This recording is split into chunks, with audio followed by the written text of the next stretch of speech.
berbahagia. Pertama-tama marilah kita mengucapkan puji berserta syukur kepada Allah Subhanahu wa taala yang mana telah memberikan rahmat dan kesehatan kepada kita semua sehingga kita semua bisa berkumpul dalam ruangan ini. Amin. Yang dibahas oleh kelompok 2 yaitu teks editorial. Perkenalkan, nama saya Novela Desia Putri sebagai moderator yang akan memimpin dalam diskusi kali ini. Adapun anggota kelompok 2 yaitu saya Putadila sebagai operator, saya Subina sebagai penulis, saya Salma sebagai pemateri 1. saya Teguh sebagai pemateri 2. Ada kami yang kedua penyampaian materi, yang ketiga sesi tanya jawab, yang keempat kesimpulan, dan yang terakhir penutup. Baik teman-teman, langsung saja kita masuk ke sesi yang pertama yaitu pembukaan. Mari kita buka dengan mengucapkan basmalah bersama-sama. Bismillahirrahmanirrahim. Selanjutnya adalah penyampaian materi. Kepada pemateri pertama kami persilakan. Silakan untuk yang ada. Teks editorial adalah artikel yang ditulis oleh tim redaksi media massa seperti surat kabar. Teks editorial satu pengenalan unsur. Ini adalah bagian pendahuluan teks editorial. Ada kaidah kebahasaan teks editorial. 1. Menggunakan kalimat ini untuk menyatakan pendapat. Contoh, kami baru-baru ini peristiwa tragedi meninggalnya balita raya yang tubuhnya penuh cacing. Penjelasan sistem layanan, implikasi sosial menyoroti kemiskinan akut dan lemahnya akses kesehatan di Sukabumi.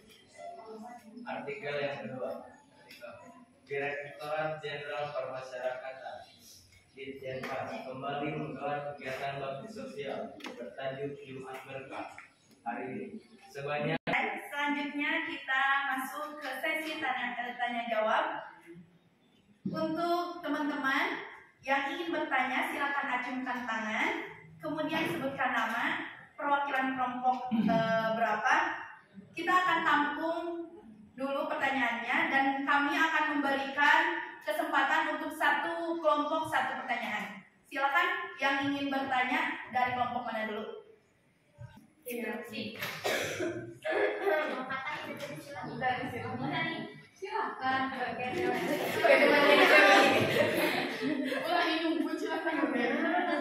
Perkenalkan, nama saya Anisati Sonata, perwakilan dari kelompok 3. Jadi yang memberi pertanyaan kepada kelompok 2. Apa yang harus dilakukan supaya balita-balita tersebut tidak terkena penyakit cacingan seperti yang ada di kasus tersebut, artikel tersebut? Apa yang harus dilakukan supaya balita-balita di zaman sekarang, khususnya juga ya tahun 2025 supaya tidak terulang cacingan itu kermian? Terima kasih. 3 ya. Oke.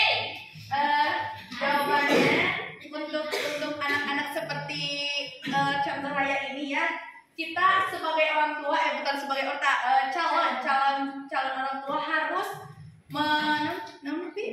membiasakan hidup sehat, seperti hal-hal kecil, mencuci tangan sebelum makan, rajin gosok gigi, terus jangan main-main di luar maksudnya di kolong kanan ya, dan rajin mengikuti posyandu ya, dan ada jadwal vaksinasi. Kan kalau balita ada jadwal vaksinasi, jangan kelewat satu. Terima kasih. Kan kita antum sudah bilang tadi, kan kita sebagai calon ibu ya, calon orang tua harus menjaga kebersihan. Apakah antum sebelum makan sok kan jadi hal yang kecil, sebelum makan antara ini menjawab ya. Kalau ingat selalu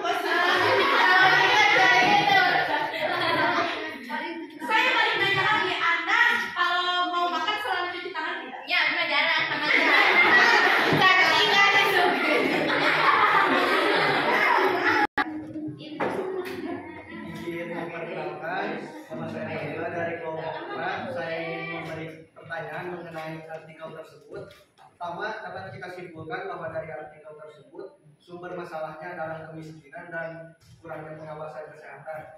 Maka dari itu saya ingin bertanya, bagaimana peran pemerintah dalam menangani kemiskinan dan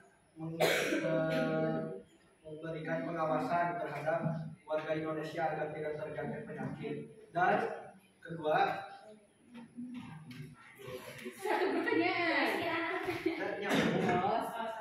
kebijakan seperti apa yang harus dilakukan oleh pemerintah agar bisa mengurangi kemiskinan dan juga meningkatkan kesehatan rakyatnya. Alhamdulillah. Menjawab dari Padilla dari kelompok perwakilan pemerintah bertanya bagaimana peran pemerintah terhadap kemiskinan dari artikel tersebut. Peran pemerintah terhadap kemiskinan dari artikel tersebut sudah memberikan bantuan dari pemerintah, dari tetangga-tetangganya. Akan tetapi orang-orang tua kaya memiliki gangguan mental, terutama ayahnya.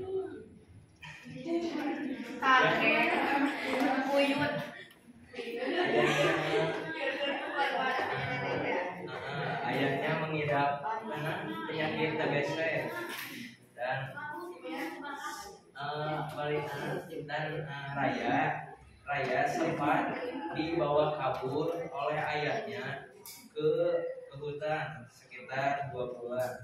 Jadi terisolasi dari pemerintah itu, bantuan pemerintah. Apa yang bisa dilakukan oleh pemerintah? Dari artikel ada jawabannya. Respon pemerintah adalah pengiriman tim kesehatan, penyusunan SOP baru, dan perbaikan sistem layanan. Segitu saja dari saya. Akan membacakan kesimpulan dari teks editorial.